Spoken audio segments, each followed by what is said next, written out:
Hey, Jeff Lerner here, and first of all, welcome back to my YouTube channel, or welcome in the first place if it's your first time. So glad you're here, and in this video, we're gonna be talking about the top 3 productivity tips for 2021, although I'm gonna let you know a little secret. They worked last year, and they'll work in 2022 as well. These are timeless productivity tips, but I suggest you apply them in 2021 to have the best year of your life, okay? So without further ado, let's dive in on how to get more done and ultimately how to reach our goals as quickly as possible.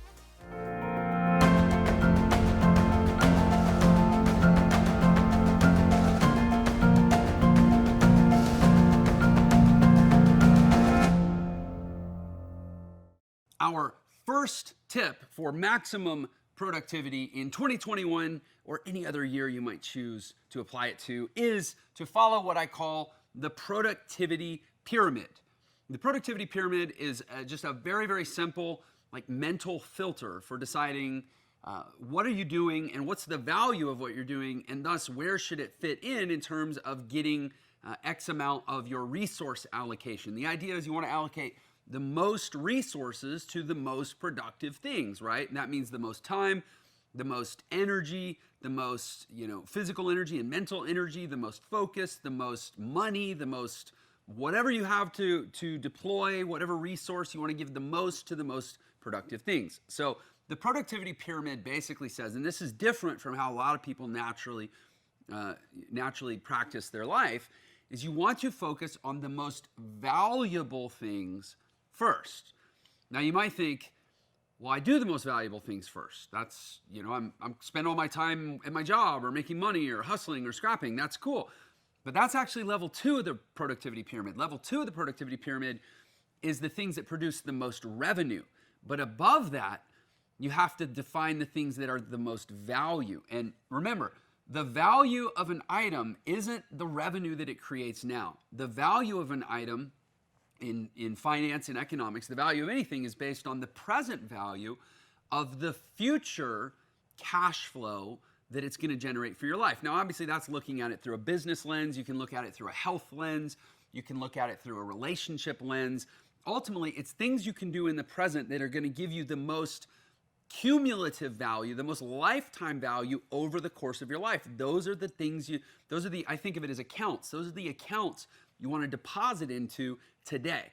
This can be anything. Is going to the gym a revenue producing activity today? No. But is going to the gym a valuable activity over the course of your life? Yes. Why? Think of all the benefits. You have more energy. You have more mental sharpness. You need less sleep. You feel better about yourself. You have more confidence. You communicate better. Everything gets better by consistently going to the gym. So that's going to be a very high value activity. Also think about, let's say, your marriage, right? Do you get paid to have a healthy communication with your spouse? Probably not.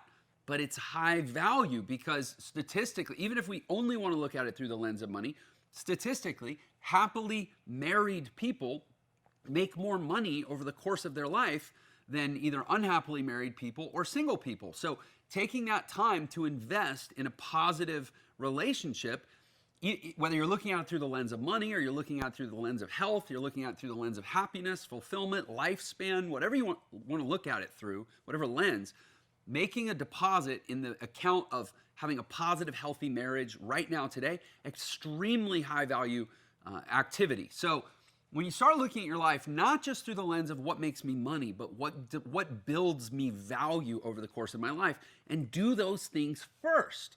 Think about how many people get up, go to work, make their money, and at the end of the day, if there's leftover time, hopefully they get to spend a little quality time with their family. Hopefully they maybe squeeze in a little session at the gym. Even their lunch break they're like, oh, I'm tight on time because I got to work at my shifts and I got to be back at work, so I'm going to go cram in a crappy lunch at McDonald's or whatever. So you're actually sacrificing the highest value activities in your life, which should have been taking care of these really important things that over the course of your life, again, even if you just want to look through the lens of money, eating McDonald's costs you money because it costs you energy. And have you ever tried to make money when you have really low energy? It's next to impossible. You need high energy to create high productivity, high connection, high effectiveness.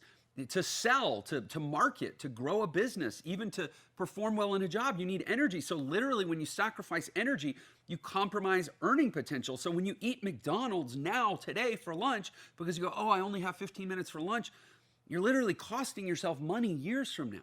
So you do the high value stuff first, and then, and only then, and once you know you have a balanced routine of always tending to the highest value things, the cone of the pyramid, then you can say, all right, let me also, right in a close second place, let me also do the things that produce the highest revenue. For a lot of people, this is their job. If you have a business, this is why it's so important, because the highest value thing you can do in your business is going to be market, to create demand for your product or service, and to sell, to close or capitalize on that demand for your product or service and actually get the money, which is the fuel that you need to ultimately build and expand, both the quality and the size of your business, right? First, high value activities, then high revenue activities, and then you can probably guess where to go from there. Next is low revenue activities. This is all the stuff that, maybe does need to happen, but it's not highest priority, it's not urgent, it doesn't have direct revenue attached to it. And then at the bottom level, and personally, my approach to the productivity pyramid is to try to I think of the pyramid as I want to set it in a shallow pail of water so that the bottom level actually sinks in and doesn't even exist. But if you're insistent that it must exist, these are the no value activities. These are the things watching pointless TV shows or playing silly video games or eating, garbage food or things that are maybe more indulgent but aren't actually, creating revenue or creating value in your life. It's all the rest of that stuff. And look, I know we're human. Life is hard. We need escapes. We need to indulge sometimes. We got to relieve the pressure of life and productivity and efficiency and effectiveness and putting all this pressure on ourselves to perform and achieve and produce. But here's the thing. When you're really, really living an optimized life, those highest value activities are also the highest fulfillment activities. And this is what I found is a lot of people, because they don't think of value, they only think of revenue. Their pyramid is highest revenue, lowest revenue, or sometimes they're not even differentiating. They're just things to make money and then things to blow off steam because I'm exhausted because I work so hard to make money. But when you actually put that top level of highest value and you reframe how you think of value, you'll find yourself, at least my experience has been, you're so much more fulfilled that you don't need all that escape, no value, zero value nonsense that frankly, it actually sets you back for two reasons. One, because if you stop making progress, you're actually losing ground because you're losing time, because the law of compounding hates a day off, hates an hour off, hates a minute off. But secondly, it actually does set you back because it gives you something that you have to recover from, right? So again, I don't need to go off at length, but I'll restate that. Highest value, then high revenue, then lower revenue, and then, if you must, no value. That's the productivity pyramid. The next tip for maximizing productivity, and this one's very, very simple, is you have to understand a deep truth about human beings. Think about how we evolved. We evolved, frankly, lounging or tending to domestic affairs. Maybe we were decorating our cave or fluffing our bear skin that we used as a pillow. And we kind of did that for most of the day. But then there'd be a certain time or there'd be an animal out in the field and we would muster up the strength and we would go out and we would hunt, farm, or we would build, and we would sort of maximally exert on pretty intense things for a few hours of time. And then we would go back in the cave and tend the fire and, hang out. That's actually kind of how human beings evolved. And so the idea that we have in the modern world, which is okay, I'm going to wake up and I'm going to be, productive for 10, 12, 14 hours, that's not actually grounded in our biology or our evolution. That's not how we evolved. Now, I'm not saying that we shouldn't be productive with as much of the time as we can, but you have to understand there's a difference between, I guess you'd call it enough exertion and maximal exertion. We can be productive for long periods of time, but we can only be maximally productive for relatively short chunks of time. And I have found that ideal amount of time where I can really go out and execute and just crush and dominate and get in that zone to be usually around 2 hours. Think about professional sporting events. That's kind of our pinnacle of human exertion and human focus, right? Is a professional sporting event. How long are professional sporting events? They tend to run between 2 and 3 hours. Now, 3 hours is possible. These are the most finely tuned, best trained, committed, and disciplined athletes in the whole world. If they're only able to, produce maximum exertion for like a 3-hour basketball or football or baseball game, it's reasonable to say that we should probably target around 2-hour windows as like our block to be maximally effective every single day. So this is what I advise, is that you develop a consistent routine around what I call your peak performance time. In other words, identify one chunk, 2 hours of time every single day, and your goal in those 2 hours is to get enough done that you could literally do nothing for the rest of the day and still fall asleep and feel like, hey, I had a really productive day. So identify and this is, as you might expect, connected to the productivity pyramid. This is where your highest value and sometimes your highest revenue tasks should be built in. You want to achieve as much as possible in this 2-hour window, and I recommend that you break it into 2 1-hour segments where you do 50 minutes on, 10-minute break. 50 minutes on, 10-minute break. And I know this from experience. A lot of people may say, oh, I'm being lazy if I only work 2 hours a day. Well, again, nobody's saying only work 2 hours a day. But what I am saying is pick 2 hours a day where you're going to get so much done that even if you didn't work any of the rest of the day or you didn't produce value in your life for any of the rest of the day, you'd still be like, man, I just crushed it. I got a lot done. I'm going to feel good when I go to sleep tonight. And what I found is that as long as you have that every single day, you are moving the ball down the field so much faster than most people in this world. And even though comparison is the thief of happiness, frankly, looking around at other people is a decent benchmark for how we're doing in this world because all value in the marketplace is relative. So if over the course of a month or a year or a decade, you know that you're crushing it with a 2-hour peak performance window every single day, and frankly, most of your competition isn't, you can be assured that you're going to be pulling ahead in the race and ultimately getting closer and closer to the goals and the outcomes that you want. The third and final tip of how to maximize productivity is simply to create a very, very disciplined schedule and actually follow it, right? And you can construct that schedule with these other 2 principles in mind. You can think about your productivity pyramid, define your highest value and highest revenue activities, hopefully eliminate your total junk garbage activities.